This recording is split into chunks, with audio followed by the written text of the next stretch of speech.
Hey, hey, hey, it is Saturday. The place to be right now is the right side of campus, 12:30 p.m. Eastern Standard Time. No better way to break down the card. Huge Major League Baseball card. Andreas Hale is going to be on with us a little bit later to talk boxing. Me and the big man going to go head-to-head a little bit in some NBA off-season action that might be taking place that's going to be involving the draft with the Philadelphia 76ers and the Boston Celtics. I'll be your host today, Donnie Rightside, along with my partner in crime, Jeff Nadeau. He is the big man on campus. What's good, big man? Hey. Donnie, we're here live, breaking it down. Big Saturday, lot to do. The Saturday Sitdown is upon us. That means we're talking baseball, we're talking NBA draft, we're talking Ward Kovalev. Lot to do today, Donnie. I'm excited about the card. One of the shows that I got to be honest, I can't say I've been more excited about a show in a while. A lot to talk about today. Looking forward to it. No, we should have a lot of fun today. A lot of stuff to go over, and it never hurts, big man.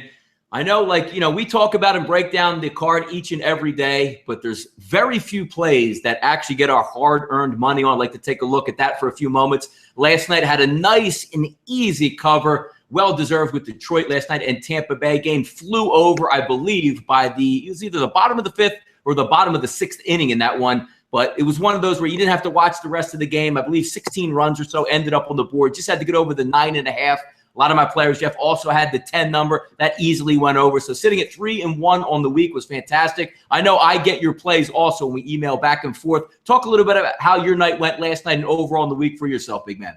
Yeah, Donnie, it was kind of an interesting night for me. I had the Rockies, which they made it difficult at the end, but they did enough to score a lot of runs. And, Donnie, my main angle in that game was the lineup for the Giants. It didn't end up really mattering. I mean, they hit the Giants. They had no problem doing that, but Rockies just were able to hit a little bit more and got the job done. So a nice win there. And then I had a little two-team parlay action. I had the Cleveland Indians, which they rolled the Twins. That was an easy one, but I had a really claw and fight, Donnie, for the Brewers. I mean, they get on 4-0. I'm thinking typical stuff. Padres, screw me, but Broxton hit a big home run, and then Dames the big home run. It was beautiful. Beautiful night. Almost 3 units of profit. I'm 5-1 in the week. Nice week. Donnie, you and I are both winning. It's nice, and I don't think we deserve any less. I mean, you and I both get the job done here. Yeah, put the time in there. It's always nice when you're able to cash in. Last night, even looking at Broxton last night, Jeff, he's one of the guys I don't like to be up at the plate, like a wiry. I mean, sometimes Broxton, Buxton, that type of player, but he has hit some titanic shots. Yeah, he's got some power behind him. Yeah. He's a kid that, you look at him, he doesn't really look like a kid that would give you a ton of power, but he has murdered the ball lately. Look, they fought back. It was a nice win for them. And what's crazy, Donnie? They went down 4-0, came back. They then went down 5-4, came back with a home run. Larte's home run. It was nice to get that, and hopefully, it should be a winning week, regardless of what happens the next couple of days. But slow and steady wins the race, Donnie. A lot to do. Let's get into it. Welcome to everyone in there. Already a good amount of people watching. Hit the like button. Share the show. Let your friends know. Let someone know that maybe like sports betting. Get the show out there. We enjoy everyone. And Donnie, we got a lot to do, so let's get into it. Yes, we do. I like to just give a little shout out here to the SBR crowd out there who's doing the baseball contest that we have going on right now. As you know, the big man, I've started my wagering last night, and this is absolutely perfect. All I'm doing in the tournament here for us, I'm not betting any of these games, but I want to run to see if I can maybe get hot and fade the public here. I had six, you know me, Jeff. 6 plays for me. We like to joke around about, maybe the entire month of July. I put 6 wagers in last night, strictly fading the public based on tickets, Jeff. 0-6 to start the tournament. You like that one? Dude, I don't feel as bad then because I just picked every game for like 3 weeks straight. And, I did like 500 pretty much. But, I'm really hoping we continue that contest because I think next month. I love it. I think it's fantastic. I told you I was going to wait and start, but I'm going to do, anywhere between 6 to 8 plays a day, just using some criteria I like to use, without strictly capping the games just to see if we get hot. But it's hilarious because I didn't even really know who I had this night. I think I had the Pirates. I had San Diego, fading. I wake up today and check in a perfect 0-6, baby. Yeah, I think I'll next time we do it, I think we should do it for football, like a college football one, like the whole year. That would be really dope. Like we should do it. It should be. We should have a tournament every single month. It's a lot of fun. It keeps people engaged. And when you do, I mean, what's the worst that can happen? You win a tournament, get some shirts, get some prizes. It's a lot of fun. But how dope would like till the bowl season starts, like where we do a whole season? I mean, that would be really riveting. I feel like, I mean, people would be, I think, take it really seriously. I'd even be willing to put up money for it. Like whoever gets it wins. I think that'd be awesome. But yeah, no, we'll do a lot of that stuff. We'll also probably get into, I know, Jeff, we've talked about it before, and I know the listeners have, almost like a fantasy season there for like football, and get that done just to include a lot of the people that come in on the chat box and support us daily. We'll have a lot of fun with that. Hopefully give away some cool prizes. Yeah, but always to keep you engaged. I do a fantasy. I think I've told you, Donnie, I do a college fantasy league every year, and it's really fun. I mean, we really get into it. It's, you could pick any player in the country. It's really fun. So, yeah, a lot to look forward to. And we did Joe Duffy and I last night talked ACC football, Donnie. Yep. We were excited about. So, we got to start with the Sixers, though, Donnie, right? Yes. I mean, before we get into anything. Now, look, what we're going to do here is we have a full baseball card to go over. Andreas Hale, as I said, is going to be coming on the show a little bit later, talk some boxing for us here. But this hits close to home, hits in the Northeast. And with the NBA, it's very rare to see this, Jeff. A trade possibly going down, involving the #1 overall pick in the draft. And it's not one of those years, Jeff, where we're talking like, hey, trade up for the first spot and grab Anthony Bennett. Like, this could be a generational type of draft here, a Markelle Fultz at the top of the draft. Jeff and I, obviously from the area, strong opinions, but again, we don't always land on the same side of the fence. This time, once again, we're on the opposite level. Sixers and Celtics, should they do the deal? I'm against it. Yeah, I don't really know how you could be against it. I mean, look, I'll admit, Donnie, I think, and I've said this and I'll say it again, I think if whatever you do here, it's not going to be negative. I mean, it's not like if they don't get Fultz, I guess we got to wait 2 or 3 more years. I'm saying it from a standpoint of how long are we going to wait? It's time to go out and make a decision to get a franchise type of player here. We have not had a scorer that can create his own shot in a long period of time. Markelle Fultz is that guy. He's a good defender. He's an elite shooter. He's a guy that can create his own shot, a player this team desperately needs, Donnie. And I'm going to tell you right now, if you don't want to give up picks, all right, fine, but I don't see what the big deal is. I mean, if you give them the pick this year, maybe a pick in the future, hell, listen, I'll even throw in Dario Saric, to be honest. I'm good with that. I'm fine with Dario Saric. I love Saric. He's one of my favorite people, one of my favorite players. He's Croatian, obviously. Everything about him is great. But he's a guy that I don't know that can bang at the 4 position. He's not a good defender. Good, got some offensive versatility, but just a guy that I think long-term, I'm not that mad if they get rid of. I mean, he's a role player. I don't think he's a bona fide starter in this league that's going to go to, a ton of all-star games or anything like that. I want an elite front court. I think in the second round, you can go out and get a Jordan Bell or Devin Robinson, a guy that can play the elite 4 position, be a Bo Outlaw, be a Ben Wallace type of player, a guy that's strictly there to play defense, like Nerlens Noel. You got to go out and get guards. You got to go out and get people that can score the basketball. It's time now. It's there. Do the deal. See, I'm against it for the simple fact is the Celtics, again, will be cornered up front at the #1 position. Danny Ainge is a different type of breed animal. Right now, Danny does not want to take Markelle Fultz at the #1 pick because he already would have had a jersey up with his owner that said, #1, Markelle Fultz. Just like whenever Tim Duncan's come up, the Allen Iversons come up, the generational players. He doesn't want it. And there's a reason he doesn't want it for Boston. Boston might as well be called not the Celtics, the Mighty Mites if they go out and get Fultz. They're going to have forget the front court. Look at the back court. The Sixers, if they stay pat at 3 and end up with Josh Jackson, they will trounce the Celtics for the next decade, Jeff. You're talking about 6'11" Ben Simmons, 7-foot Embiid. You're talking about big guard play that are just going to smash these little time. They have a lot of runs. The Terry Roziers, the Isaiah Thomases. They don't want guards. Danny Ainge does not want to take a guard here. Force him to take a guard here. Never, ever. Rule #1 in life and sports. Never, ever help the enemy out. So you're telling me that you would like to trade up to 1 to get Fultz when he might be there anyway at 3 because Ainge doesn't want anything to do, it seems, with Fultz at the #1 position. So what will happen is someone else will leapfrog you. Who's to say the Lakers won't take him? I mean, listen, from what I've heard, Lakers are dead set in love with Markelle Fultz. So don't think they're not going to throw in here in this, if anything, to even have a little intrigue around this pick. Listen, Donnie, I hear you. I wouldn't – listen, Simmons, Jackson at the 3, you got Embiid at the 5. My question is, you have to get a guard. Luckily, this is a deep draft. You're going to be able to get whatever you need. You're going to be able to go get a Josh Hart. You're going to be able to go get a Frank Mason later in the draft. There's a lot of options here. But, look, for me, I think you got to go out and get the best player on the board. I think it's Markelle Fultz. Markelle Fultz is the best player by far overall. Long term, I think you're right. Josh Jackson will be a very good player. The problem I have is he is still pretty raw. What's to say he doesn't get that shot down? And let's say he becomes, a poor man Iguodala. The height of saying he'll be Kawhi Leonard is there. I see it, but he's also young. He's 18. Do we believe in Josh Jackson as a worker, a person? Can he become that player? This Sixers thing is out of control. Fultz, Simmons, and Embiid are not scaring anyone. You need shooters. Plus, defensively at that age, Embiid is not the only one worth anything. I'm not seeing it. Dude, are you kidding? Fultz is the best shooter in the draft, one of the best shooters in the draft. He can create his own shot, and he's going to get to the hoop quite like James Harden can. Simmons, I mean, you can't be serious, are you, with that? I mean, Fultz is one of the best shooters in this draft. Is he kidding? Fultz, Simmons, and Embiid's not scaring anyone? You kidding? Yeah, I don't know about that one. That's a man. Front court lineup. The only thing the biggest part of my argument is not that I don't want Fultz or I want Jackson. It's what you're going to have to give up. Danny Ainge is notorious for asking for, the stars and the moon. Like, hey, you want to come up and get Fultz? Great, we'll trade you. Give me Embiid and Simmons and your number 3, and you can come up against Fultz. Dude, I've had it with hearing about he didn't win the Pac-12 or his team wasn't good. Dude, shut up with that. I'm so sick of hearing that.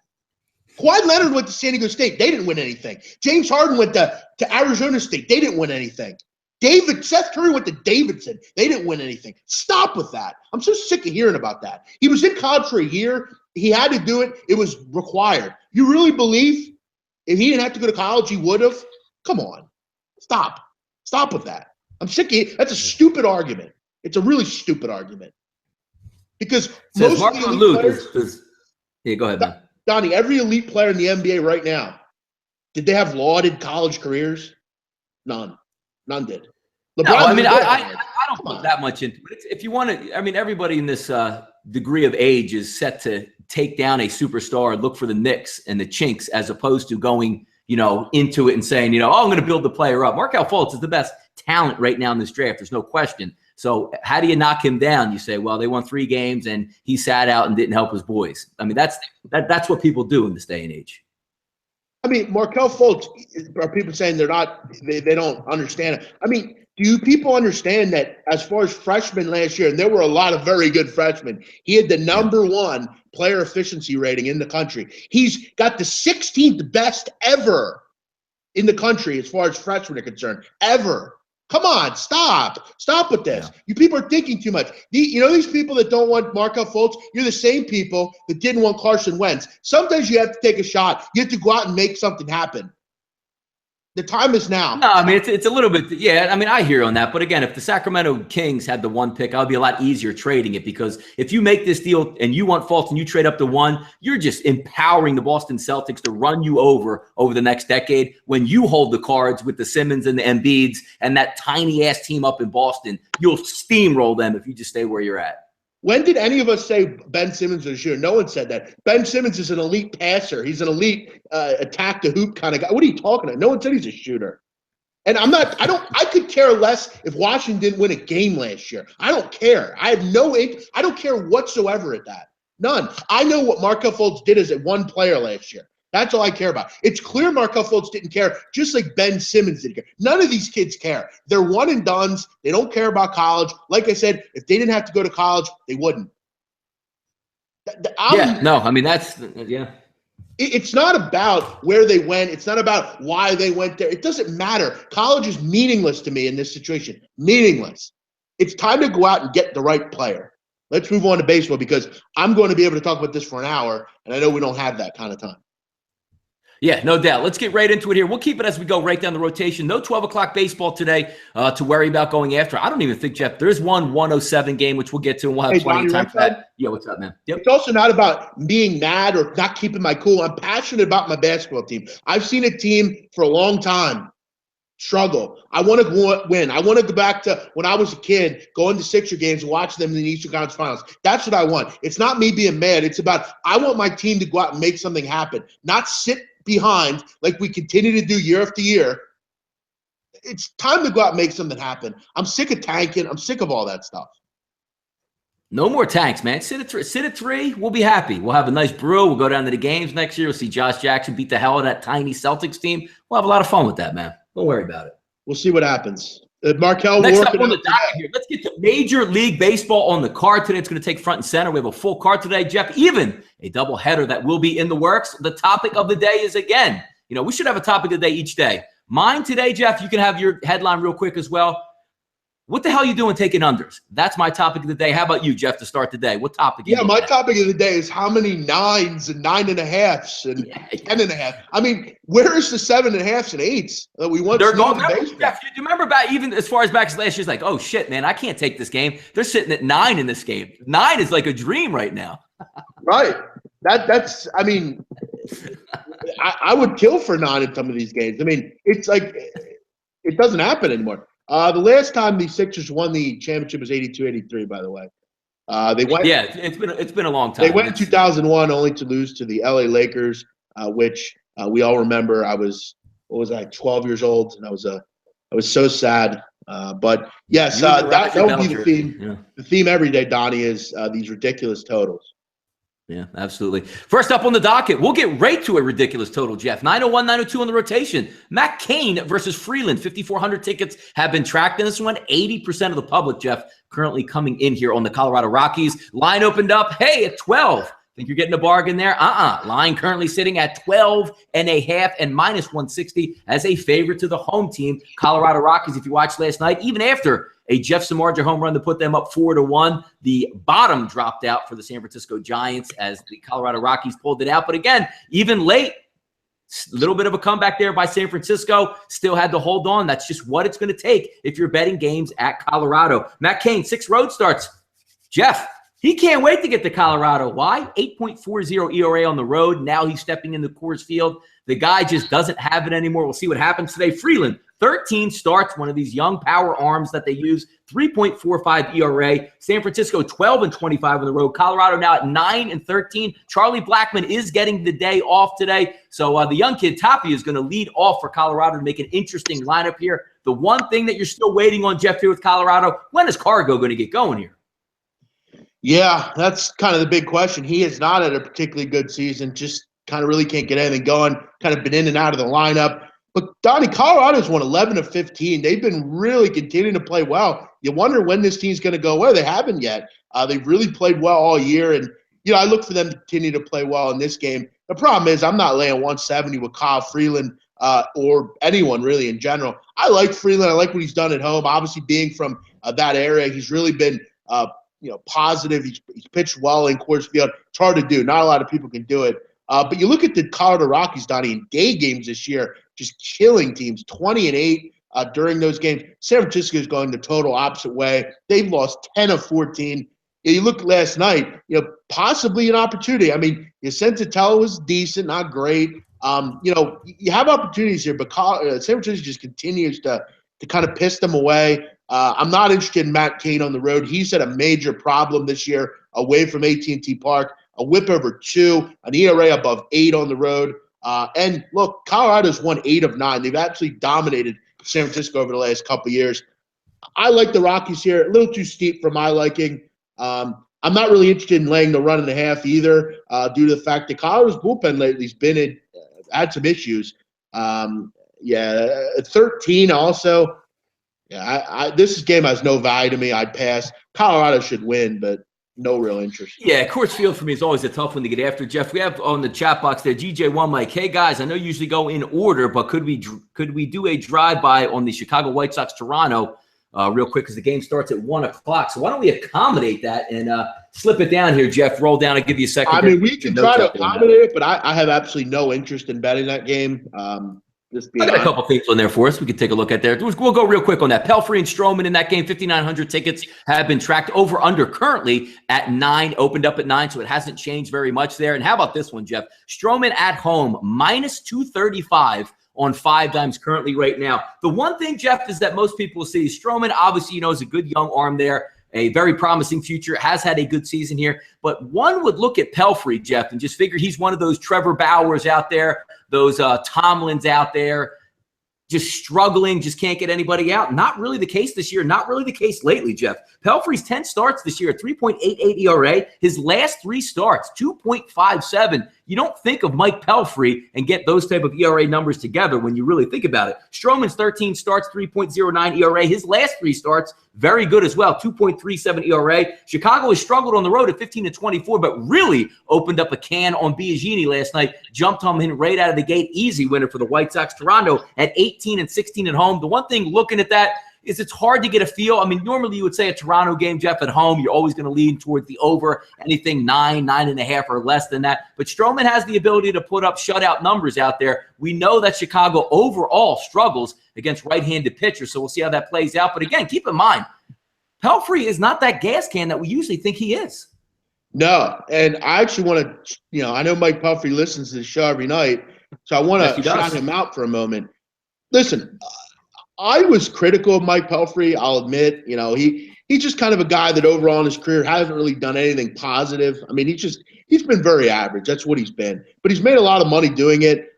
You look at this year, he's going to make money. I mean, he's still getting paid from the Tigers.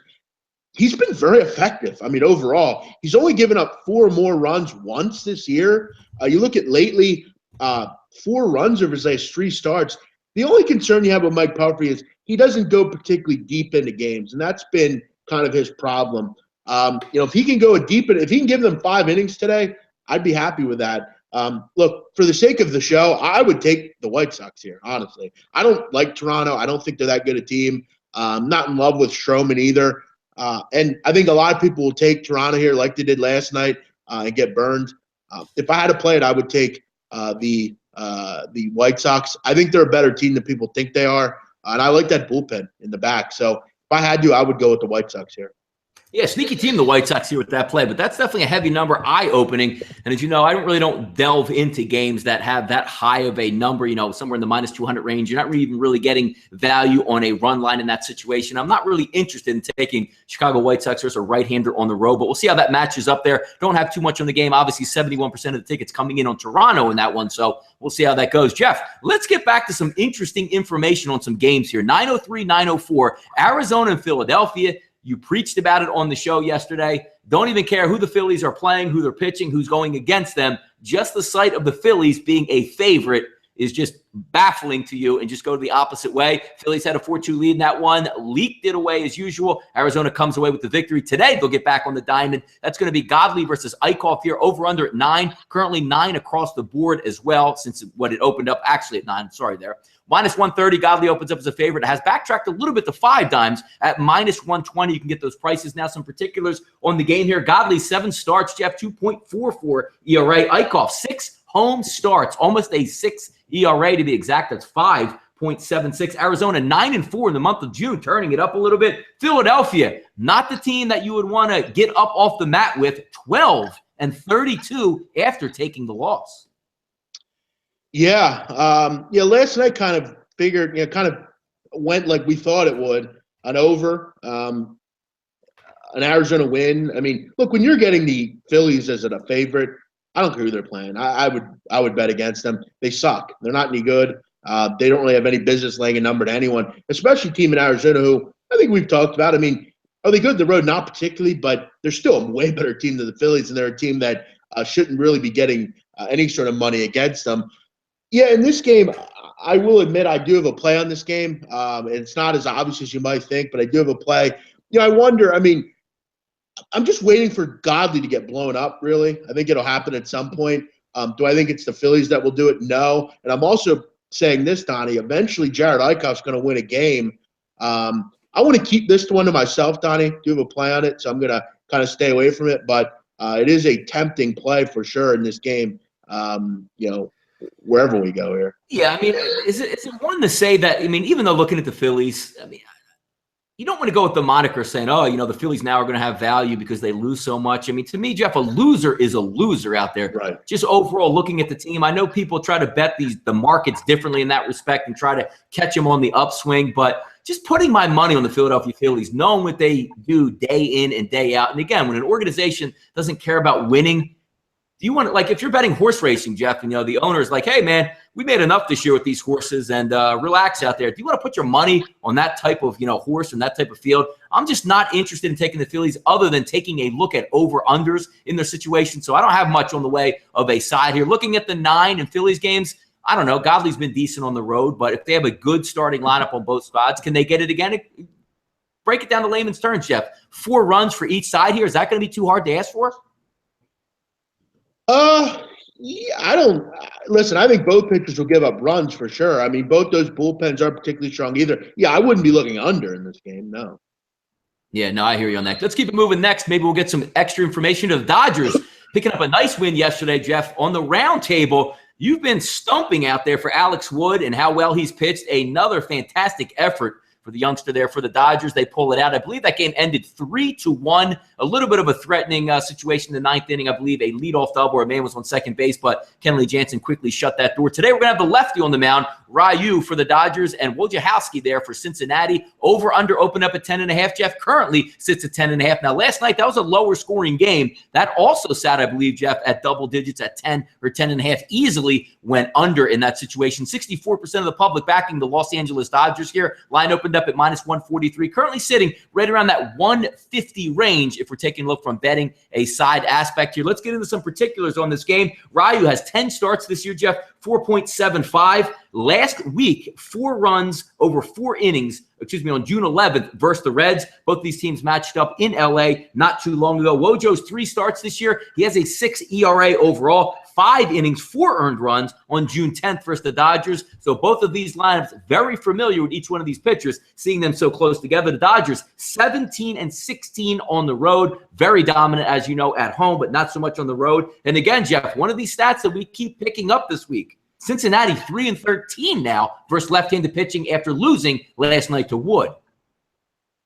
Yeah, I mean, if it's not broke, Donnie, don't fix it. I mean, another run line winner for the Dodgers last night. 35 of 42 wins have come by 2 or more runs. It's 83%.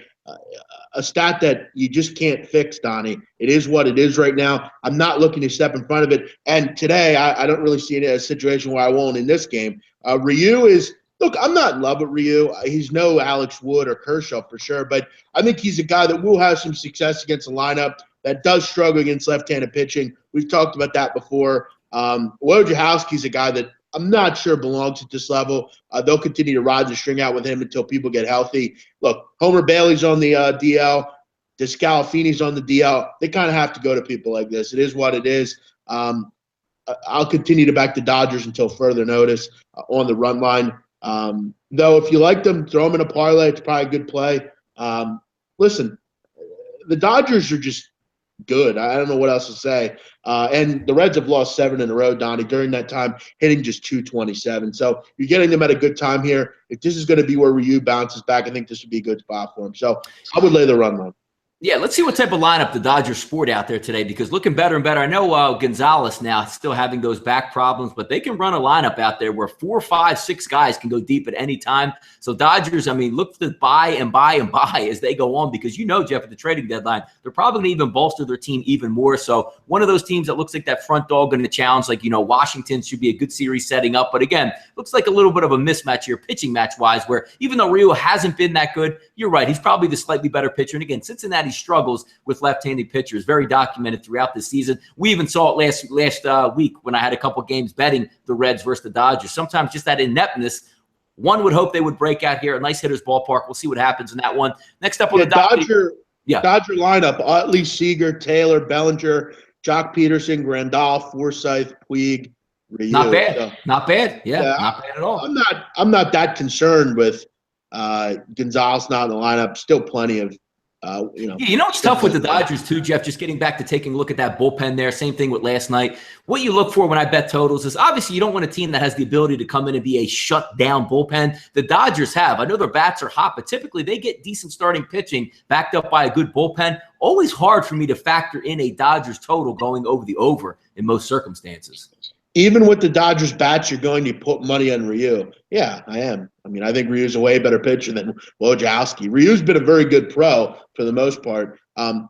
Again, I mean, I know we talk about ERA a lot, but as we kind of become, sports bettors that get in more into the season, you really got to look at who they're actually facing. I mean, Mike Pelfrey, his ERA might not be particularly good, but when you peel the onion back a little bit, I mean, he's actually been fairly effective for the most part. And I know I'm going to have a very good bullpen behind him in this game to be fine with it.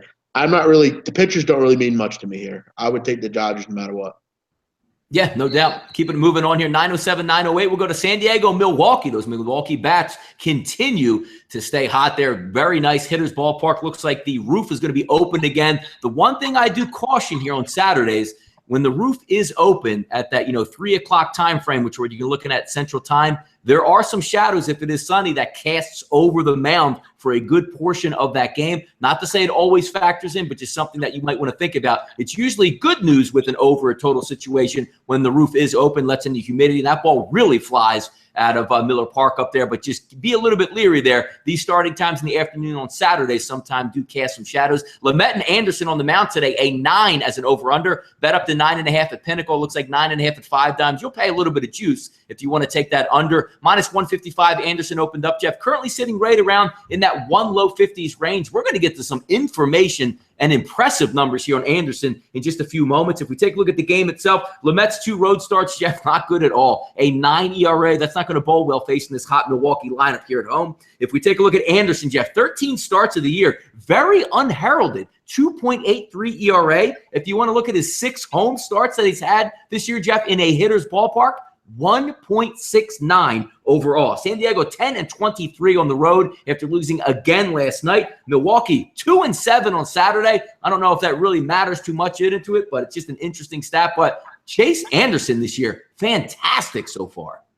Yeah, he's been really good, and San Diego's been struggled on the road to hit. I mean, I know they didn't really last night, but overall, this is a lineup that doesn't really strike a lot of fear into your eyes. Lamet, after 2 good starts, has really come back to earth. He got crushed, 14 runs over his last 8 innings. He's also given up 4 home runs in that time. Look, I'm not stepping in front of the Brewers. There'd be another parlay piece I would consider today. Maybe a run line. You would have got burned on that last one if you took it. But, Lamet is not someone I'm interested in. Andy Green came out and discussed his issues with Lamet's command right now. It's just not there. Brewers should get the job done. Chase Anderson has been a guy no one's talked about. And you look at this Brewer pitching staff, Donnie, with Chase Anderson, Junior Guerra, and with Jimmy Nelson, really been a lot better than I think a lot of people thought. I know Guerra struggled a little bit last night, but, for me, I would go with the Brewers here. LOL at Sixers trading with Boston. Boston obviously wants Jackson, and they're trying to convince Philadelphia they need to trade up to get Fultz. Would be very stupid, in my opinion, for Sixers to give up picks. Well, we discussed that earlier on the show. Feel free to discuss, and as always, you and I are on opposite sides here. We can, if we have a little bit of more time, we'll talk about it at the end. But I disagree. Donnie right side agrees, but we all have our opinions, right? Yes, we do. Next up on the docket, Jeff, one of the most infamous pitchers in Major League Baseball for other reasons than actually being on the mound. Miami's Jeff Flock. Atlanta, Jaime Garcia, 2 lefties on the mound today. Rotation 909, 910. Over under, Jeff opened up here at Pinnacle at 9, currently sits at 9 across the board. Garcia opens as a slight favorite of minus 129. That is actually backtracked with Chris at minus 114. Some reverse line movement going in Jeff Flock's direction, which might raise some eyebrows out there. Let's get to some particulars. Jeff Flock's 3 starts, 4.02 ERA. Garcia's been very good, probably the best pitcher on that Atlanta staff. 12 starts, 3.16 ERA. The Marlins, 3 straight victories after picking up another one last night on the back of a really good Straley start. Atlanta 7-8, hanging around here in the month of June. 2 lefties on the mound here, Jeff. Cheap price for Atlanta. it's good to see that Miami is getting some of those reserve backs. Saw Justin Bohr pop into the lineup. I don't know if he's going to play today. Usually when you have those injuries, they'll usually get you in a game, rest you the next game, get you in another one. Echeverria coming down the line, Prado coming down the line. That team's going to hit. Just a matter if they can get that overall starting pitching. We'll see what happens today. Don't have much on this. I'm not a big Jeff Locke guy. I see, obviously the public, 49% is backing Jeff Locke here. A little bit of reverse line movement. I don't know if I'm going to go as far as say as I'm trusting Jeff Locke quite yet here in some road starts. Yeah, I'm not saying I do either. I mean, especially with Atlanta, we know they can hit. They're not, an anemic group. They're going to give up runs, though. Jeff Locke is a guy that I don't really ever like to back. He shows glimpses once in a while where he'll throw 6 or 7 innings of 3-hit, 1-run ball, but it's not often. He got crushed in his last outing, I believe, against the Pirates. I do trust Jaime Garcia obviously a lot more here. I think he's a guy that I want to back, but I also really don't want to step in front of the Marlins right now. They're murdering the baseball. They've been very good against lefties all year. I would lean Miami, honestly, but I'm not in love with this game either. I think both sides present bettable options here. I just don't really see a side with value. I could make a case for both sides. This could be a game that goes over the total, but last night I liked the over in that game, and it didn't come close. So, would it surprise me that Locke dominates the Braves? No. I mean, we've seen people do that this year. This is a pass for me. Yeah, interesting. A couple guys brought up on the chat board. I believe it was Kevin White. Obviously, with Kemp out of the lineup last night, not too much damage done by Atlanta. I think he's out again in the lineup today. That key cog right in the middle of that lineup, he's been hitting very well. And it's a shame, too, because one would think if he stayed in the lineup, stayed hot with Freddie Freeman there, that they're a great total backing team in certain situations. But today, I just don't know with Kemp out of the lineup again, can they muster and get enough runs on the board to win? And I guess that's why you have some of that reverse line movement here on Jeff Locke, because just looking at lineup versus lineup, a healthy lineup for the Marlins much better than Atlanta's lineup here, Jeff. I will say this. I don't lump Jeff Locke into, the worst pitchers in the league. No. I lump him into, the Dickey and, that category, the Nicolascos. I even think he might be even better in some of those pitchers.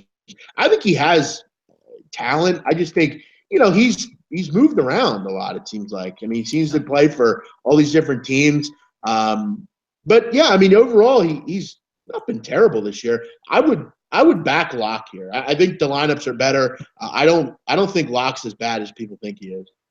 No, I agree in that situation. Again, we'll see what Atlanta brings to the table today. Let's keep it moving. 9-11, 9-12 of the rotation, Washington and the New York Mets. Jeff, that's going to be Strasburg and Seth Lugo here for the New York Mets. 155 as a favored. Washington open up as. They've gone higher since, slightly, but a little bit higher. Minus 160, you can get it 5 dimes. If we take a look at the overall betting, 76% of the tickets currently, Jeff, coming in on the Washington Nationals. Over under set at 8, has been bet up to 8.5. Particulars on this game with these two pitchers. Washington, 7 road starts for Strasburg. Again, like Scherzer on the mound, has been very good on the road. 2.52 ERA. Game last night, if you watched it at all, I believe it was 2-0 in that game, or maybe 4-0 late in the 8th inning. That game ends up going over the total of 7.5 as a couple runs were plugged in, I believe, in the bottom of the 8th, top of the 9th, and again in the bottom of the 9th. So protecting unders with really good pitchers on the mound still doesn't even seem to be working here. Lugo's had 1 start since coming off the DL, went 7 innings, gave up 1 earned run.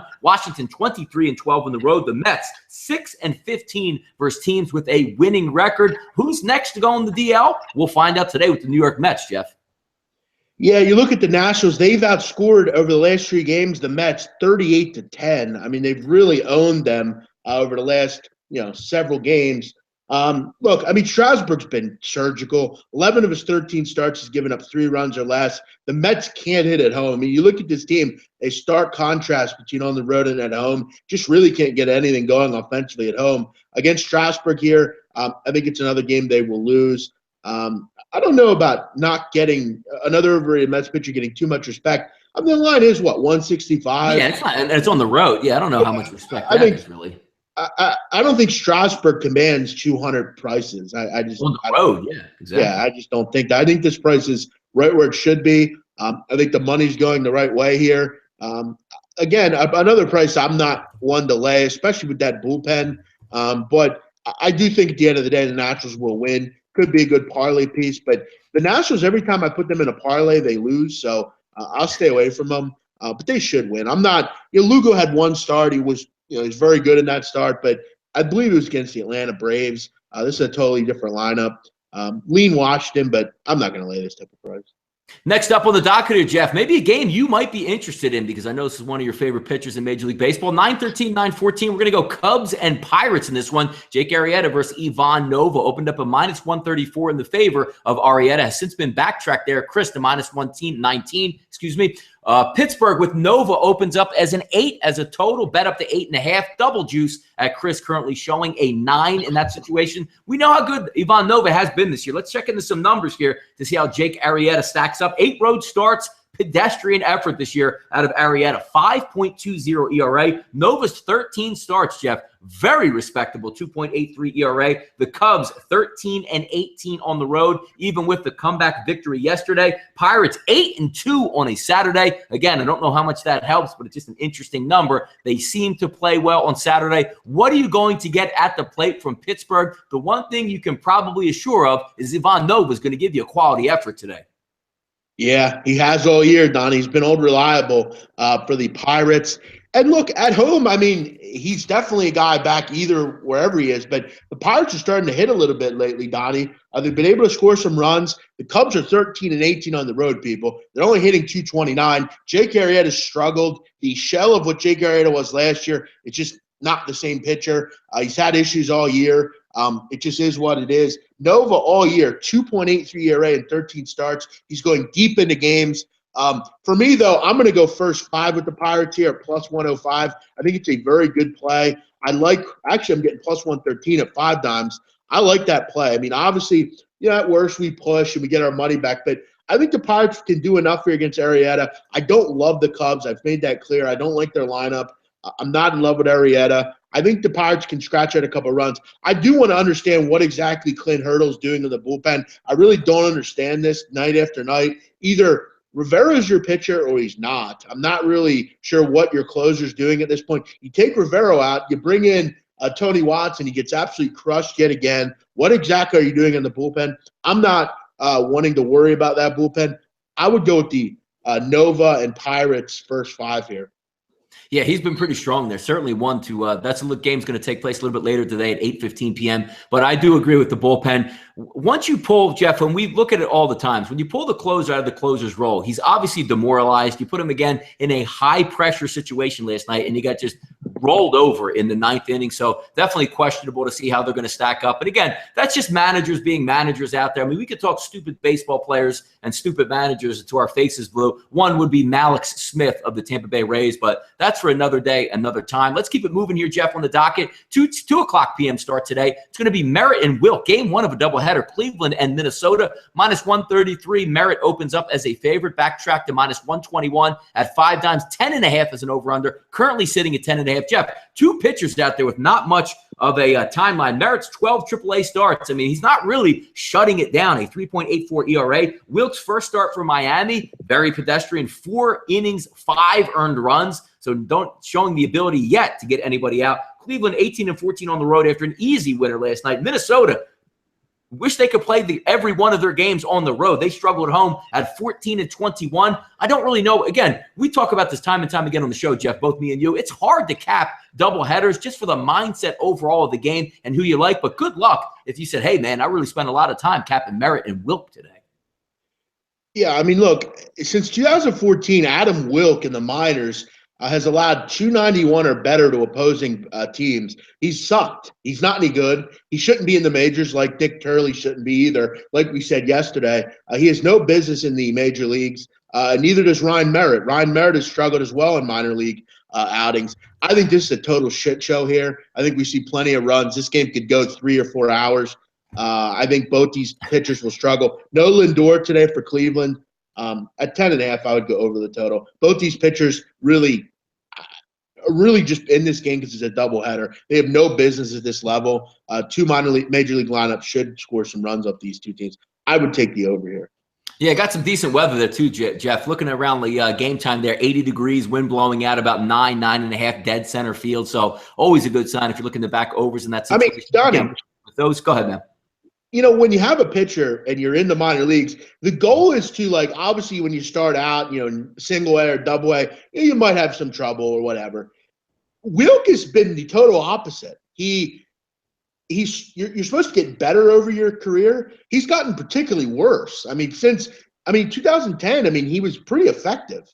You look at over the last 3 or 4 years, he can't get anyone out. He's been terrible. I don't know what happened to Adam Wilk. And Ryan Merritt is just not any good. So we should see plenty of runs in this game. Yeah, add that to the long list of failed Minnesota pitchers, Jeff. Just put on the scrap heap there. It seems like they have an entire graveyard of those. They have 2 good pitchers and then everyone else. Yeah, exactly. Need to get Maloney back in there and see what he can do. Next up on the docket. Yeah, Maloney, Gibson. There's been hundreds of Phil Hughes. It doesn't matter. It's like a 5 ERA graveyard out there. You're right, man. Phil Light your Hughes. Yeah, there it is. Next up, Jeff, we'll go to your boy here. Head to the Bronx. Actually, head out west. 9-19, 9-20. Tanaka on the mound versus Jesse Hahn. Tanaka opens up as a road favorite here, Jeff. -135. Backtracked a little bit there. Pinnacle at -128, but you're going to find it roughly in the low 130s. Over-under open up at 9. It is bet up to 9.5. Light betting action, 4,700 tickets tracked in this one, Jeff.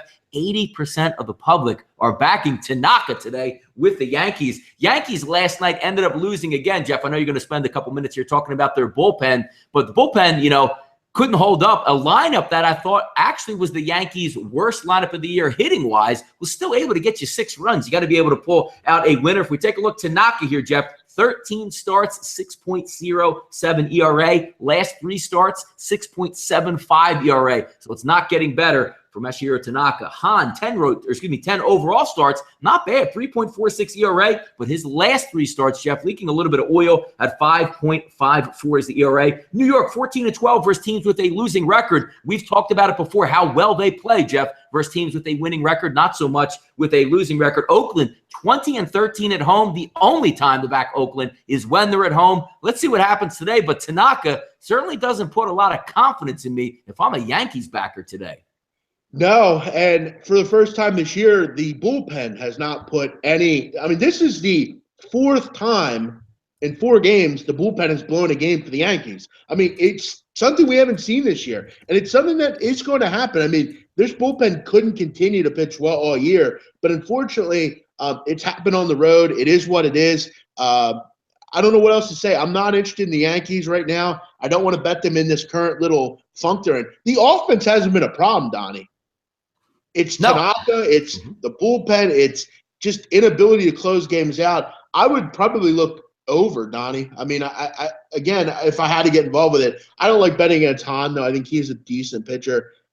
I don't know. I'll pass in this game. I'm sick of this bullpen right now. I'm sick of Joe Girardi. I'm sick of the stupid moves. We need Chapman back. Where is Chapman? Get him involved. Where is he?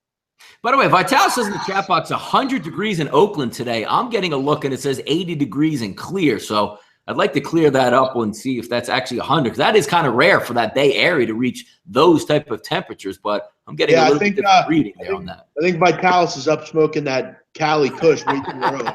I'm seeing a high of 84 today. So, again, I know they're out there in that area, but maybe if you went outside, 100's a little bit different than 84.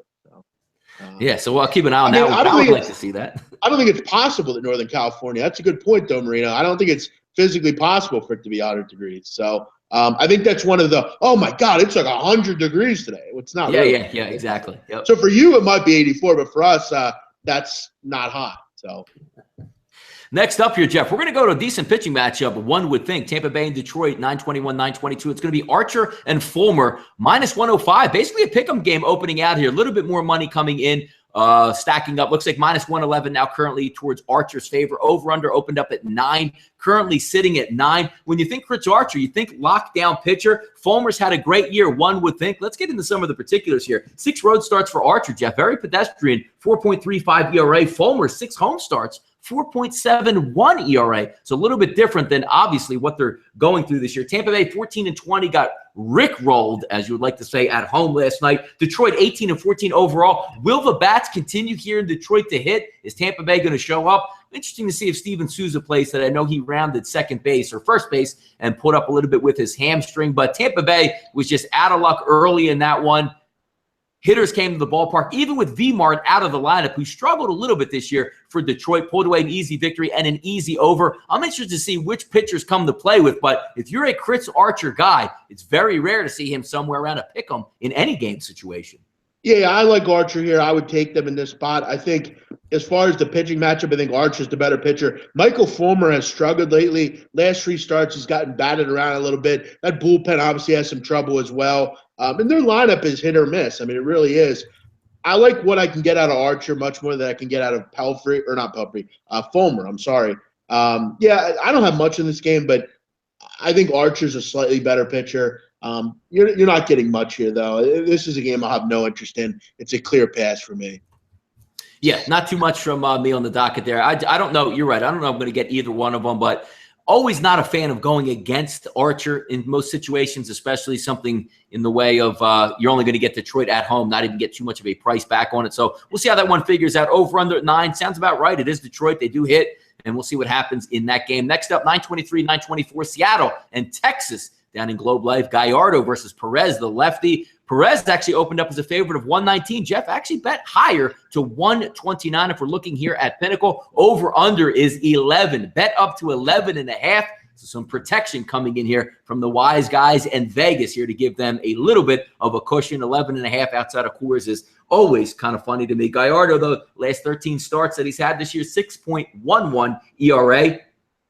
Last 3 starts, Jeff, even worse, 7.11 ERA. Perez, 8 home starts, 4.80 ERA. Him in his last 3 starts, Jeff, 7.90. Seattle, 13-23 on the road, got shellacked versus Tyson yesterday with Paxton on the mound. Texas, 19-14 at home. One would think runs would be the name of the game today in this one, Jeff. Yeah, James Paxton, Donnie, 2 straight starts where he has not been very good at all. That's interesting. Yeah, for me, I would look over in this game. Opponents against Seattle over the last week or so have been murdering this team as far as opponent batting average. I'm not quite interested in backing Seattle on the road as it is. I think Gallardo will continue to struggle. You look at Seager and Cruz, they have great numbers against Martin Perez, another guy that I'm not really quite interested in backing. I think we see some runs here, a very high total, but I think this is like a 8-4, 8-5 type of game, something like that. I think we see a high-scoring affair here. Both these bullpens struggle as well. Just have no real interest in backing any side here. I would go over. At this price, I think Seth Hagen's right. Both teams rake against the opposing pitcher. You have some big boppers that hit some home runs. I think the over is the call here. Yeah, look at these numbers, Jeff. Usually a super high over down there in Globe Life is like, 10 plus 105. Now you're staring dead into 11.5 now. It sort of makes me laugh, but you would have to think it has to change sooner or later. It just can't be a runaway every single night against the casino, which just taking the over is what's working. It's always nice when you have balance out there because, I do like to take unders once in a while, but right now it doesn't make any sense to take it. But if they're going to start putting insurance like that, we're literally to me, would be a run higher than what you normally expect. Something has to come back and bite back and take some of these unders. Wouldn't you think, Jeff? Eventually, but I don't think – I'm not looking to get it started today. I mean, I don't really think exactly. I don't really want to take again. Gallardo's going to go 8 innings, 1 earned run today or something, Right. Listen, Donnie, it's going to happen, but I guess I'll have to get slapped in the face for it to happen. I'll just keep playing overs. I don't really care. And it's more fun to play over. So we'll see what happens. But again, you would think a lot of runs will be scored, and damn right, you need a lot of runs scored in that game to cash that over. Next up, 9:25, 9:26, Boston, Houston, Porcello versus Paulino opens up as a 9.5 total, currently sitting at 9. So we have some reverse line movement in that one. 41%, Jeff, backing Boston here, who pulled out a 2-1 victory over Houston. Particulars in this ball game here, last 3 starts for Porcello haven't been that good, 6.38 ERA, and you're going to get what you get with Paulino. Just trying to get some innings out of them until the reserves come back there for Houston as a starting lineup returns with pitching. 3 starts, 6.58 ERA. Boston 9-6 in the month of June. Houston, after the electric start, calming down a little bit, Jeff, at 7-7 overall. Looking at this game, it's hard because it's not really a stopper on the mound for Houston, so to speak, but also what you're going to get out of Porcello leaves a lot to the imagination. Hopefully we see more full lineups today, but I would think that last night 2-1, a little bit of an anomaly. Both these ball clubs can hit. Tonight we might see a rebound here. Houston, Donnie, has lost 7 of 10 games. They are mired in a little bit of a slump right now. He had some trouble hitting last night. Kimbrel came in, closed the door. A nice job by Drew Pomeranz last night. Pitched well. I think we see a breakout in this game as far as runs are concerned. I'm not a big Paulino guy. I think he's a guy that he's a little bit wild as far as command sometimes. And Porcello I don't like. Porcello constantly with too many men on base. Not particularly big fan of him on the road. I think we see some runs here tonight. I think finally 10 of 14 in this series overall have gone over the post to total. I would go over in this game. Yeah, one would think so. Looks like, just giving you an update, Jeff, if you were taking that big line of getting plus 210, it looks like at Chris, plus 215 at 5 dimes. You got a 1-0 lead here with the Chicago White Sox and Pelfrey and Stroman. So we'll see if that holds on, but that is an early update that we can give you out there. Next up on the docket, Jeff, let's go out to the West Coast. Kansas City and the L.A. Angels. Meyer and Junis on the mound today. Over-under opened at 9, currently sitting at 9. Total from a side perspective, minus 129. Looks like it's sitting in that range, 126 at 5 dimes, favoring the Los Angeles Angels here. If we take a look at some particulars, Junis's 3 starts, Jeff, 7.04 ERA. Myers, last 3 starts. Kids getting it together here, Jeff, 1.62 ERA. Kansas City 10-4 in the month of June, finally playing good baseball. Jeff, we'll talk to you on it in just a few moments. The lineup changes for Kansas City have really sparked them here. Finally, some information, 35-36 overall for the Angels. I don't know how much you're going to get exactly from him, so to speak. And another quick update here on the docket. Another solo shot for the Sox, 2-0 over Stroman. We'll see if that one continues. But, Jeff, back to this ball game here with Kansas City. Moving Whit Merrifield up, moving Bonifacio up. Good-looking lineup here, 1 through 9 now. Yeah, and I'm going to tell you, I mean, this Royals team knows how to win baseball games. We'll see what happens. They're going to be a thorn in a lot of team sides. You never know what Ned Yost has up his sleeve, even with the pitching that they've struggled with at times. But, yeah, I mean, they've won 6 in a row, won 10 of 14. The lineup changes have been fantastic. You talk about a guy that's really been able to fix the team so far. It's been the Royals. I mean, they've really been able to score runs consistently. And, look, I mean, they're winning games, so I can't knock them. Kansas City's getting good production at the back end of their lineup too. Yeah, Gordon's starting to hit, which I didn't think we'd expect. He kind of was mired in a long-term slump, even dating back to last year. Whit Merrifield, a good young player. The mix of Perez and Moustakas and Hosmer's been great. And look, we're starting to see, Donnie, the Angels not hitting. You look at the last week or so, really have struggled to hit consistently. Junis is, look, Donnie, in 3 starts, he was poor against the Houston Astros, which I remember I had him in that game. I had the Astros, and they blew that lead, if you can remember. They were up 7-1 or something like that, and they ended up losing. But against Minnesota and San Diego, he's been very effective. I think with another lineup that isn't particularly good, I think Junis will be fine here. I don't like Meyer. I've said that time and time again. I don't like Adam Meyer. I would go with the Royals here again at the underdog price. Like the spot for them to continue. Yeah, tough one in that environment because I'm not a big fan of Junis. I know Meyer's one of those pitchers that has, a unique motion, and he has very good stuff, which is it's tough, and he's getting his act together, so it's hard to go against that, so to speak. Yeah, I'm not sure I see where he's getting his act together. I haven't seen him really pitch particularly well at all this year.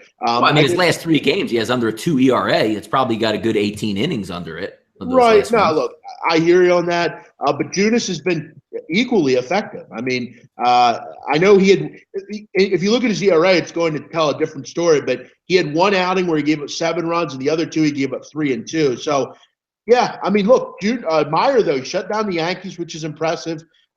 Shut down Detroit and Minnesota. So, yeah, both pitchers pitching well. I would just take the better team, I think. I'll take Kansas City. But Kansas City's hot, man. You can't complain about how they've been playing. Next game up on the docket, Jeff. 2 left to go over. St. Louis and Baltimore. Wainwright and Miley. Rotation 929, 930. Looks like we have a 9.5 over opened up. Currently bet up to 10. Miley opened up basically a pick 'em at minus 104. A little bit more money coming in on his side at minus 114 here at Chris. And again, Baltimore, I tweeted out last night, looks like they're just raising the white flag.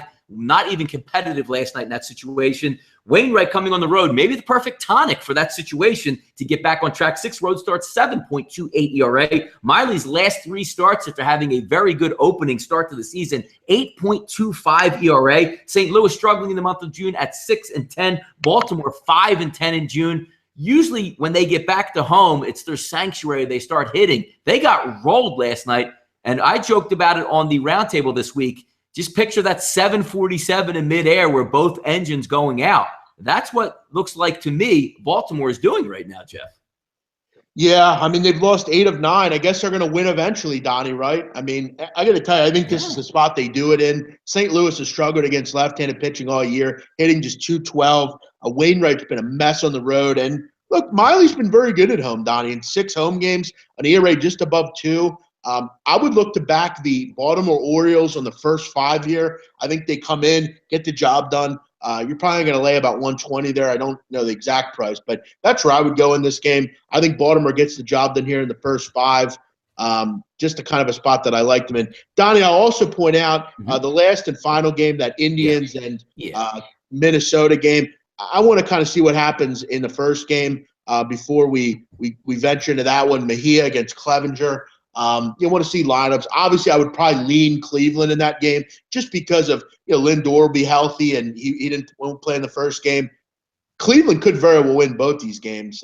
They've been doing well against lefties lately. So Andreas Hale should be joining us any moment. We'll get into the fight. After the fight, Donnie, we'll wrap up our thoughts a little bit more on the Markelle Fultz news, which I'm excited about. What do we have as far as that game at Chicago? 2-0 still? 2-0 still sitting there, a 2 solo blast on that thing. And just to add to the Clevenger-Mejia battle there, both of those pitchers struggling in their last 3 games. Both of these lineups can hit. So depending on what lineups they sport out, Jeff, we talked about it earlier, very good hitting conditions in Minnesota today. So Clevenger-Mejia, good luck out there on the mound. But Mejia does nothing for me, Jeff.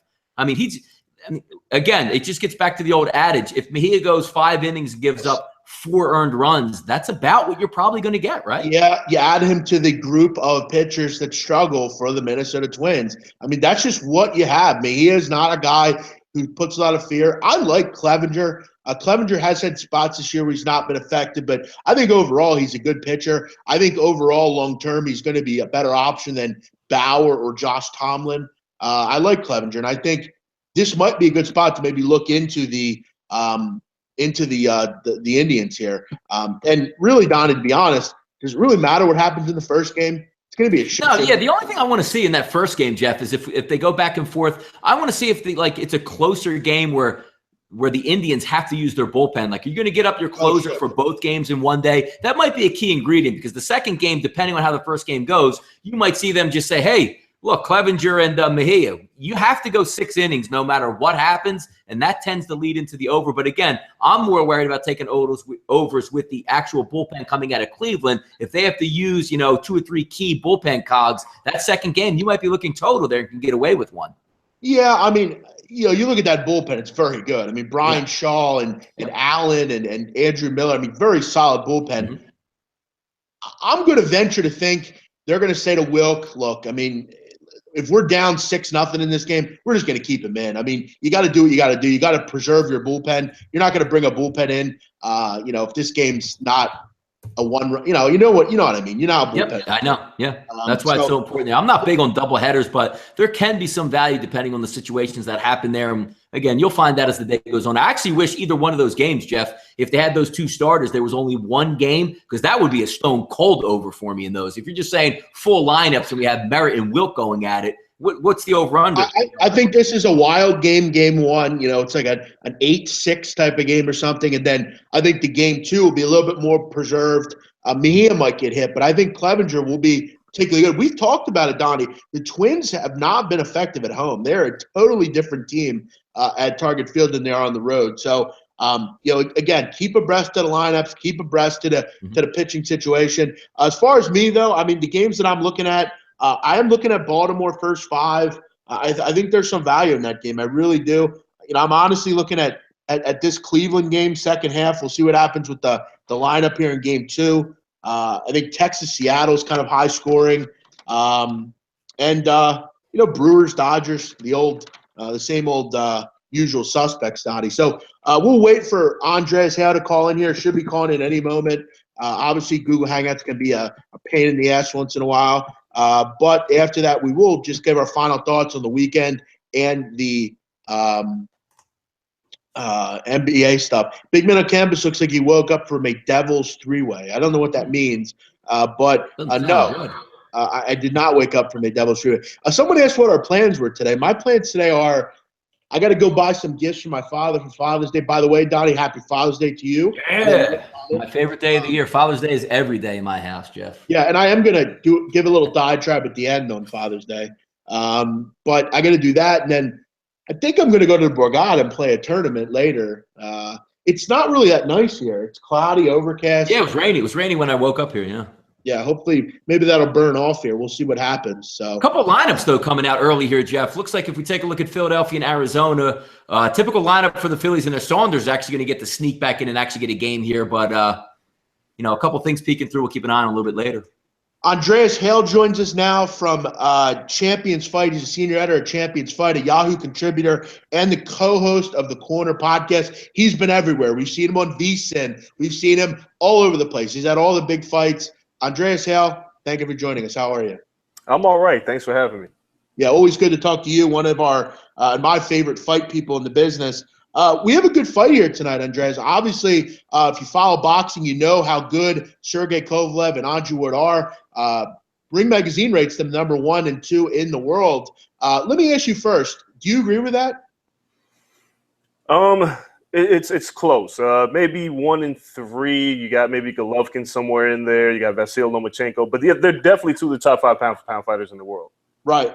You could argue that, obviously, in the first match, a great fight. I mean, very destructive. Obviously, Ward gets knocked out in the second round. A fight that I don't think it was as unanimous as maybe the cards might have said.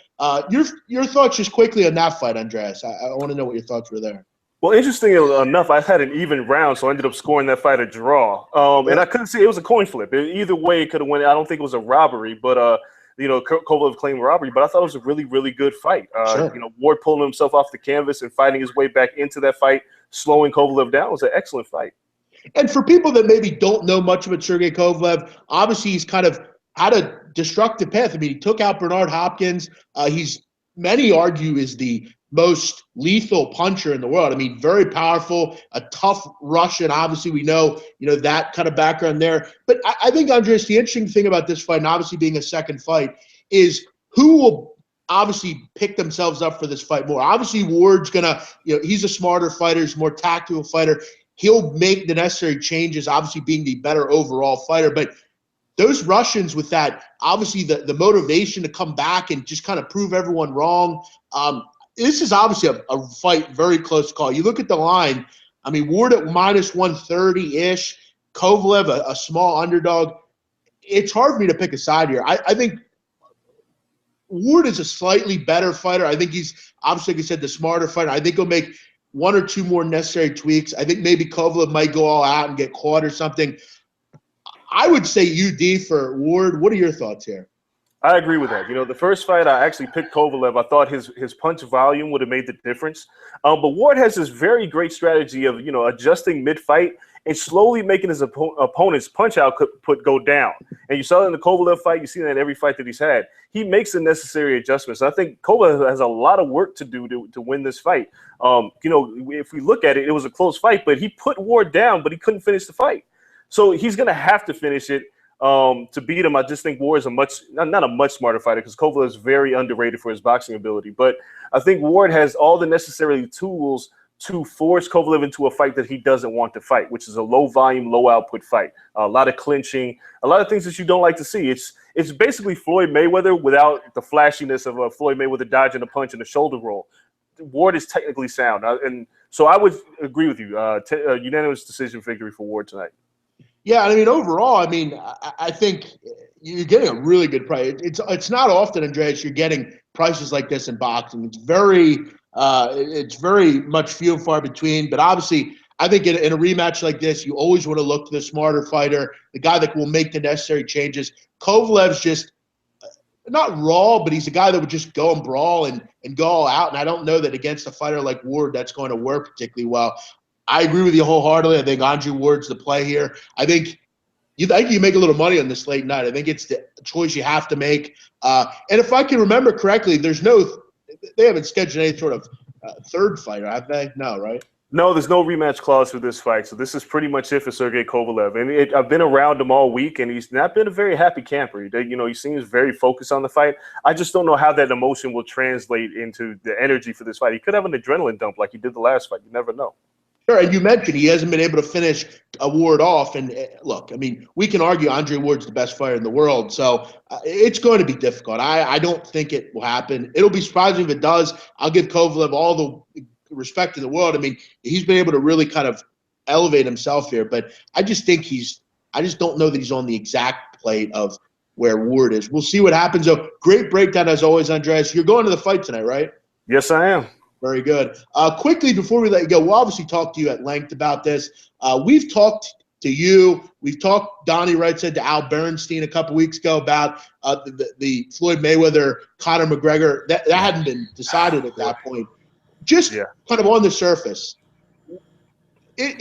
I've seen people actually come to me. People have actually come to me and said they took Conor McGregor, and I say to them, why don't you just get your money, get a lighter, and just burn it? I mean, that would be a better option. Or just give it to me. Yeah, give it to me. Go feed the poor. Help out your local bum. I mean, a ridiculous notion to think he can beat Floyd Mayweather. It's laughable. It's not only laughable, but the line is laughable. I've seen it. I've seen. He should be like a plus 2,500. You're fighting a guy. Let me ask you, Andres. Wasn't Andre Berto a bigger underdog than? Yes, he was. Yes, I mean, he was a bigger underdog than Conor McGregor. It's ridiculous. It's absolutely ridiculous. And the funny thing is, you're looking at a guy, Floyd Mayweather, who hasn't lost a fight in 2 decades. We've never seen a reign of dominance in any sport by a single individual as long as Floyd Mayweather. You mean to tell me a guy named Conor McGregor, who was a great MMA fighter, is going to basically roll out of bed, train for 10 weeks, and beat Floyd Mayweather? It's just unfathomable. But it's an event. I'm going to be there. It's going to be a spectacle. But it's not going to be competitive. And anybody who thinks that is completely – you don't watch boxing. You just have no clue what you're talking about. Yeah, and I think, you're going to see a lot of people unhappy. All these people are going to make the trip. It's kind of like when Ricky Hatton came. There was all this ridiculous, he's going to beat Floyd. He's the next up-and-comer. Floyd ends careers. That's what he does. He ends careers. And Conor's doing this for the payday. I mean, Conor McGregor was on welfare several years ago. I mean, you can't look at Conor McGregor and not be impressed at the way he's been able to just elevate his career just totally. It's really inspiring in a way. But, I mean, you're making a move here that's just – it's laughable, ridiculous. It's not going to happen. Look, if it was an MMA fight, clearly it would be different. But it's not. It's a boxing fight. It's going to be – let me ask you this, Andres, before we let you go. How many overall punches will Conor McGregor land? I'll set the over-under at 24. It'll be under 24 if that's what Floyd Mayweather wants. If Floyd Mayweather's going to do what he wants in this fight. People forget Conor McGregor's never been in a boxing match. He doesn't understand the clinch game. He doesn't understand distance. He doesn't understand that he only has his upper half of his body to use, which Floyd Mayweather's a complete master of. If Floyd made Canelo miss like an idiot in his fight, Canelo looked terrible missing against Floyd Mayweather. What do you think is going to happen to Conor McGregor? So it's really up to Floyd. Does he want to stand in the pocket? I don't think he will. I think, Conor maybe lands like 12 punches. Yeah, Conor's really jumping. I mean, he's going to be rich no matter what, but he's really jumping into the aspect of you're going to be embarrassed, really. I mean, he was embarrassed in the Nate Diaz fight in the first fight. And I think it's only going to be worse here. I think Conor McGregor should look to ride off into the sunset after this, take his payday, because he's going to get embarrassed. This is not going to end well for him. But we'll talk to you, I'm sure, again before that fight. A lot coming up here. Real quick, one other thing. I always have all these things I want to talk to you about when I talk to you. What's Danny Garcia's future, Andreas? He's where he's supposed to be now. He should be, somewhere around a gatekeeper in the welterweight division. I've said it before. I've never thought he was that great, but he's one of the better 147 pounders out there. But maybe he fights Sean Porter, and I think Sean Porter beats him. I don't know who Danny Garcia beats in the upper tier, the upper crust. Errol Spence beats him. I mean, Amir Khan could even beat him because he was outboxing him in the first fight, except Amir Khan has a glass jaw. I don't know where Danny Garcia goes, but he's going to have to take it light because if he takes on another upper crust welterweight, he's going to get beat. Yeah, also one other thing, a big fan of Gervonta Davis. You would think a Tevin Farmer might be next for him, right? That was the plan, but I know Tevin Farmer's on the shelf. I know he had some kind of injury coming out of his last fight. So it'll be interesting because I know Floyd wants to put Gervonta on the Mayweather-McGregor undercard. He needs to give Gervonta that spotlight. So I don't know if Tevin will be ready by then, but that's the fight everybody would want to see. Yeah, they definitely don't like each other. Good Baltimore-Philly matchup there. That would be great. Andreas, I'm a big boxing. I love it. I enjoy talking to you. I always have all these questions when we talk. Hopefully, we see a great fight tonight. I think we both agree Ward by decision or Ward in general has to be the play in this one. Andreas Hale, give a good plug for all the things you're doing. You do a nice job. Give a plug before we let you go here. Yeah, right now senior editor of champions.co, also contributed to Ring Magazine, Yahoo Sports, and I'm have my own podcast, The Corner Podcast with Kel Dansby from the News Out Here that you can find on SoundCloud and iTunes. There's a bunch of other things, but I can't think of them all right now, but that works. Yeah, I wanted to tell you also, I really enjoy your candid tweets. I know we don't get political on this show. We don't really do that in general. I obviously, though, really enjoy your candid tweets all lately as well. Very good job. You do a great job not only mixing in culture, news, but sports as well. Very, very good stuff, Andres. Keep doing what you're doing, man. Thanks. Thank you, buddy. We'll talk to you soon. All right, talk soon. Bye-bye. See you, buddy. Good call as always from Andreas Hale. Always very intuitive as far as boxing is concerned. I think we see a really good fight tonight, Donnie, right? I know you're not a big boxing guy, sweet science guy. Are we on as a pay-per-view tonight, or are we going to have an HBO or a Showtime battle tonight? It is pay-per-view, but as always with me being the big man on campus, I get them free. I'm not going to say how I do that, but I'm excited. If you missed the show, you can listen back. A great guest, Andreas is. Always enjoy talking to him. I always like to pick boxing guys' brains because there's not many out there, right? It's not often. But, Donnie, before we go here, obviously, just kind of rehash what we talked about earlier. So you're Brian Colangelo right now. You're not doing that. You're saying, no, we don't. No, it doesn't. Like, I think Markelle Fultz would be the actual best fit for the Sixers. Like, if the Sixers have the number one pick, you're going to take Markelle Fultz. It's just a matter of what you're going to give up. If you want to give up a future number one pick and split positions, I agree. But I would also have strings attached from the Sixers side and say, all right, well, we have two number one picks next year, one from Sacramento, one from our own, let's just say. Well, I want the Lakers, whatever that second pick is. The better pick, the Sixers are going to keep. And if it ends up being, the 15th pick, that's the Celtics pick then. I'm not tying any strings, giving the Celtics another top three or maybe even the number one overall pick again next year to stack up against my roster. You know what, guys? That's where I am kind of conflicted because you obviously know I'm a big recruiting guy. I mean, I love basketball recruiting. And, I mean, you look at this class coming in that's going to be coming in next year. I mean, Michael Porter Jr., DeAndre Ayton, Colin Sexton. I mean, Wendell Carter.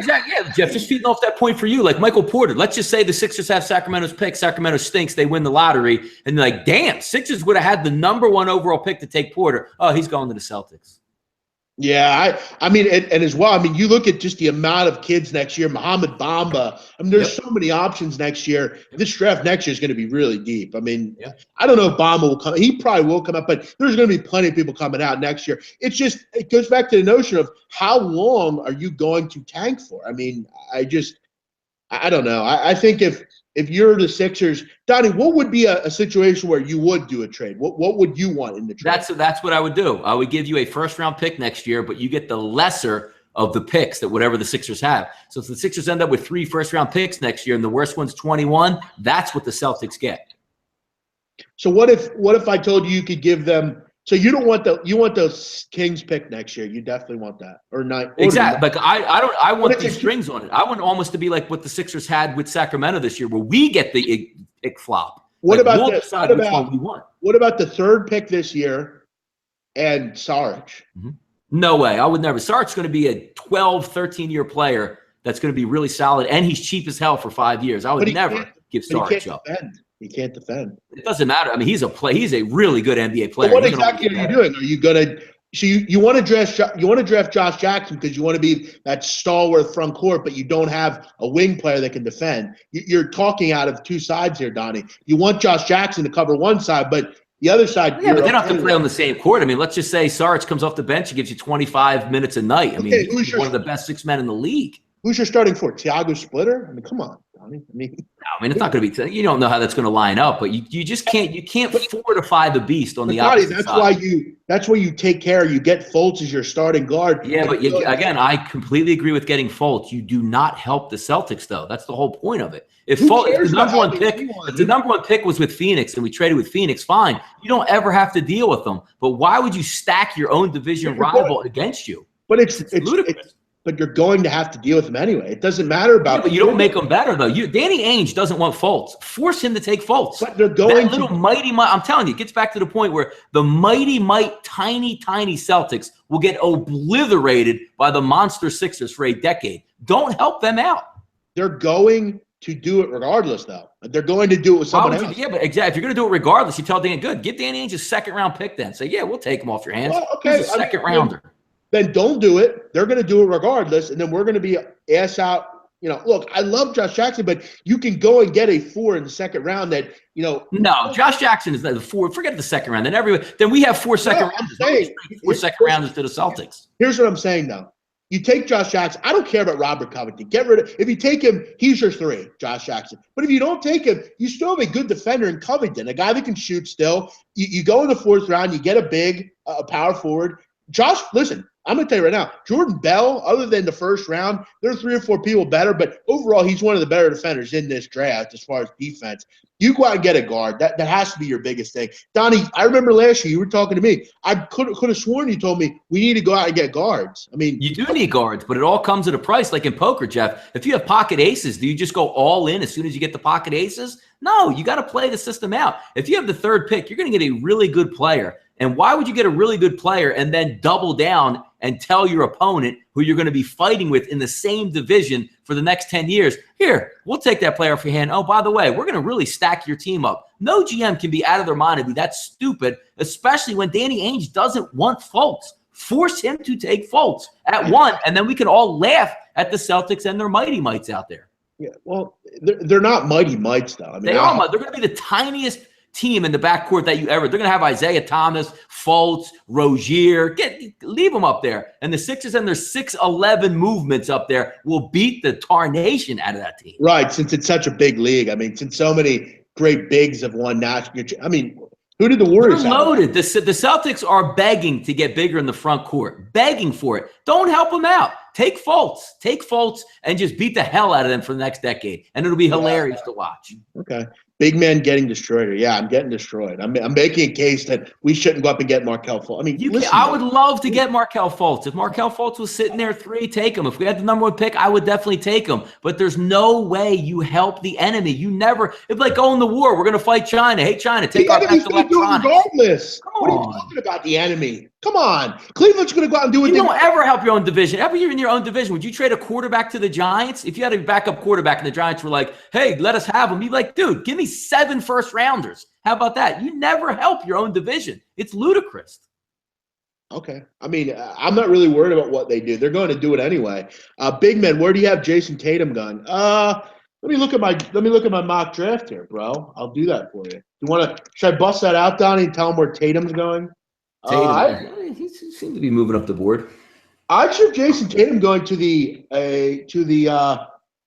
Minnesota Timberwolves, Donnie, number 7. I think they loaded up with talent, man. Timberwolves, I mean, that's one of those teams on the come out there in the West for sure. Yeah, I mean, you look at the Timberwolves. I mean, I'm not necessarily, obviously, Karl-Anthony Towns is great. I mean, I like Wiggins, but I look at Jason Tatum. I mean, where does he play in the NBA? I don't know.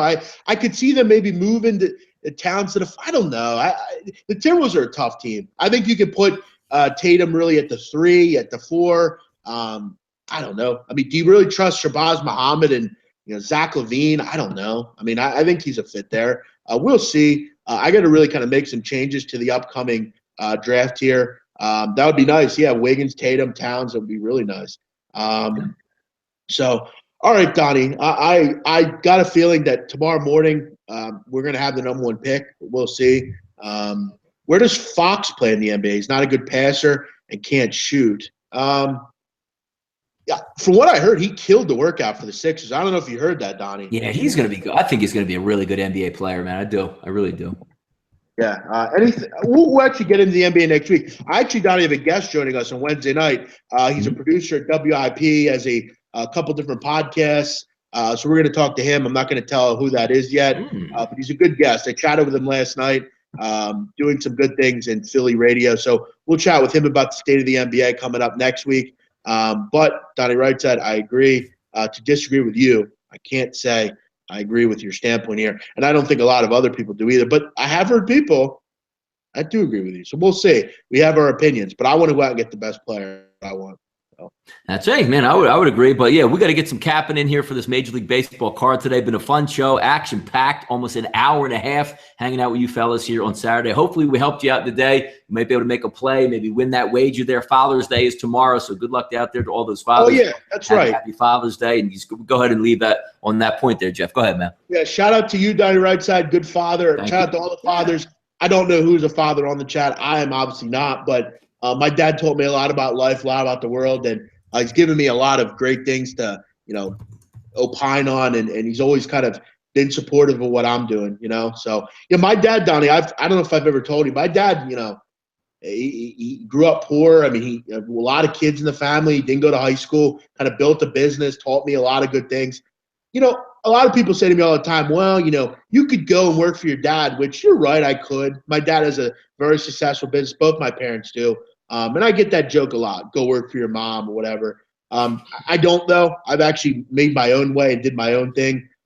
So I do credit my father. He always told me, like, don't work for anyone. Go do what you want to do. And I want to shout out to all the fathers out there who, I think every father is critical to a child growing up and being successful. I know, Donnie, really quick. I remember in my neighborhood in South Philly where I lived, I remember a lot of the kids that got into trouble were the ones that didn't have a father figure. And I think fathers are so critical to a child. I mean, it's important. And unfortunately, too many kids grow up without fathers. And I think we take advantage of fathers. Sometimes we take for granted fathers, but I think this is a day that really should be supported a lot more than just once. So to all the fathers that have been great fathers, salute to you. You're doing something that I haven't been able to do. So great job, Donnie. I'm sure tomorrow will be your day. So I do want to cry. I mean, I'm a very emotional guy. But you know what? I'll let that go. Everyone have a great night. Appreciate it. We'll see you back Monday on the late night on campus. Have a great night. We'll see you later.